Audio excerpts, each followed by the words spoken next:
Welcome to Epistemology for Fun and Profit. My name is Greg Ross. This is episode 1. Our typical format is unknown at this time, so we don't know. Here, let's see, are we?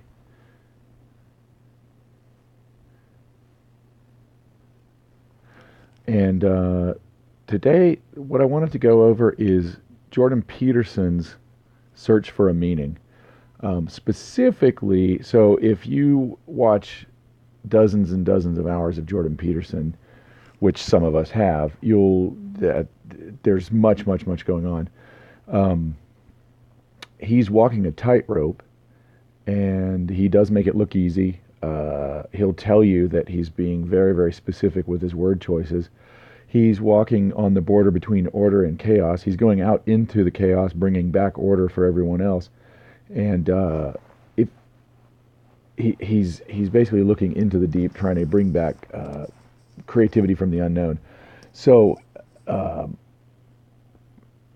it shouldn't be surprising that if you listen to him for long enough, you will occasionally find where he might be being pushed one way and then another. And I don't want to say they contradict each other, but there should be some places where you could see him trend one way and then another. And I wanted to point that out because it's pretty rare and kind of hard to find. First, I want to, for absolutely not a connected reason to hear, point out a YouTuber that everyone should be aware of because he's as much fun to watch talking about Jordan Peterson as it is to watch Jordan Peterson. Anyway, this Paul VanderKlay, shout out to his YouTube channel. And so the comparison I want to show is going to be between, let's get to YouTube here. A lot of people have seen this video here. This was, I forget the name of the university, but it was Rebecca Goldstein, William Lane Craig, and Jordan Peterson. I won't play, well, this is the section where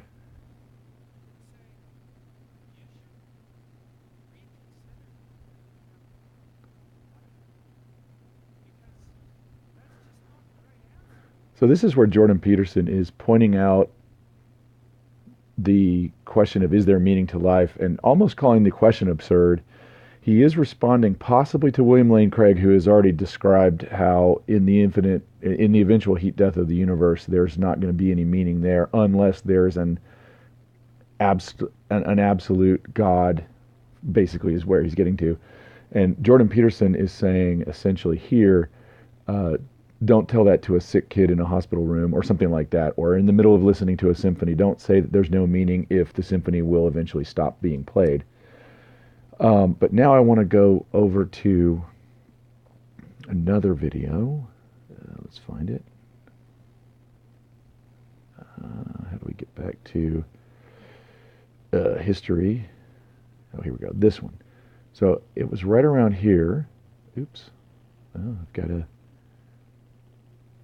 pay for my ad here. Okay.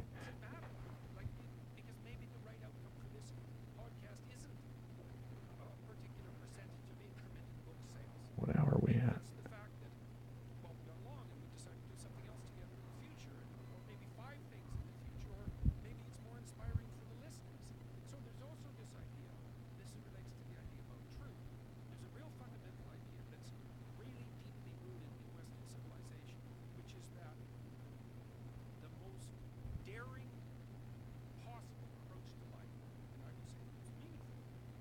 Okay, yeah, he does talk about meaningful right here.